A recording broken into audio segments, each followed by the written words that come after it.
All right, Babygrande Golf. We're here with the coach, Scheinost from George Washington. Yes. How are you doing today? I'm doing great. Beautiful weather. Finally. What else can you ask for? I mean, after the winter most of us have had, this feels amazing. So, I know it's been a weird winter for a lot of us throughout the Northeast. So, Yeah, exactly. I mean, New York, I think we got like pounded 2 or 3 times this year. yeah. And it's still gloomy and doomy up there. So I don't know. Yeah. Even down here, they got 10 inches of snow in Pinehurst at one point. That's unbelievable. So, yeah. They're not used to that. Well, I guess in the end results, we got this beautiful Mid-Pines golf course, and you guys will be playing 3 rounds instead of a 36 and an 18 like you did last year. Yeah. In the rain and in the cold. Yes, it was quite rainy last year, especially that first day.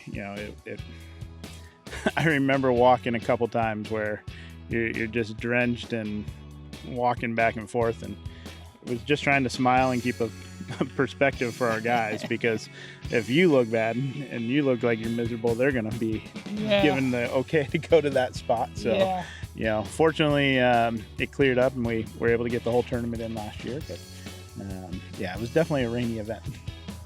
Well, you got a cool bunch here. I've interviewed a few of them so far. But you got quite an international team. You got one American, and you got one from Mexico, one from Slovakia, one from Paris, and one from Ecuador. So we actually have 4 dual citizens on the team. Okay. So a couple U.S. and Mexico. Philippe is Ecuadorian, also Italian.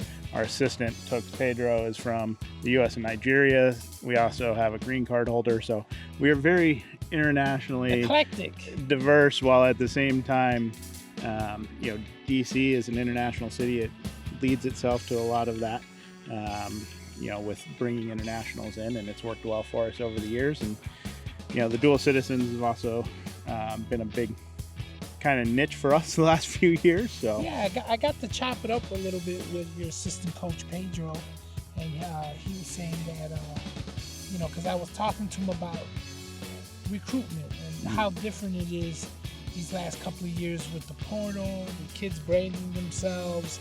You got international players, you got local players, you got so many different pools that you could pick from, and you got so many different ways of finding kids these days. Social media and all of this. How do you balance all that stuff? Yeah, I think it's it's an interesting mix right now with the transfer portal, because you're kind of weighing, can I get a better kid out of the transfer portal versus a younger kid? I think it actually, the way everything is set up currently, it's a disservice to the high school kids, because they kind of get left in the dark for quite a while now, because they're not getting picked up as soon, because schools are probably waiting to see what's also available in the transfer portal. But we've had a mix of both. For us, we have a big class every 4 years, and we try to reset our roster. And so this is actually our year coming up in 27 that we'll reset 4 guys. And so, that gives a whole group to come in and, for us, have a chance to build something together and really create, a sense of team camaraderie and chemistry. And doing that every 4 years has been kind of a little niche for us to bring our team a little closer, but also to get a group of guys that wants to work together for a collective good and try to accomplish something special together. That's awesome. With the ever-changing landscape, as you talked about it a little bit, I think even yesterday they were having some kind of thing in Washington, college sports. Nick Saban's up there, and they're talking about how, college sports is how we usually funnel kids into the Olympics. Yep. And something's got to change. And I'm just like, dude, we just finished changing a bunch of stuff. We're going to change some more stuff? Yeah, I think it's in a weird spot right now where,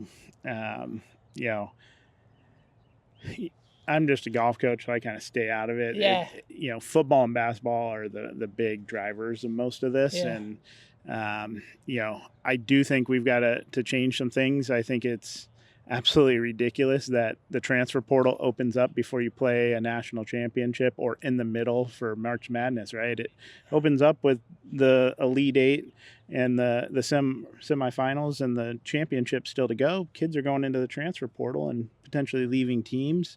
In golf, it opens up the week of regionals. And so your team could leave and you could be going to regionals trying to qualify for nationals. That's just a weird spot. We need to solve that because it's not great for teams and team chemistry in terms of that. And you work so hard to have, kids can make decisions. That's part of this, and it can be fine, but it shouldn't affect the team that has worked so hard all year going into the last couple of weeks. So hopefully they fix it. You made some great points there. I never thought of any of that. Yeah. So I'm glad we got to speak to you about it. But G-Dub, that campus is awesome. Mm-hmm. You got an awesome group of players here. Yep. And good luck to you out here at Mid-Pines. Thank you very much. We love being here. It's a great place to spend spring break. And honestly, Mid-Pines is one of my favorite golf courses. It's a great spot to be. And excited for hopefully what will be a non-rainy, knock on wood, tournament this year and some great weather. Well, this is the event that started it all. Yep. Our first live stream. Yep. And we'll be live streaming again. Yep. On babygrandegolf.com for all the G-Dub fans that want to check us out. That's where you go. Yeah, absolutely. So look forward to hopefully putting up some good numbers and getting our guys some showcases on the live stream. Let's go. Yep.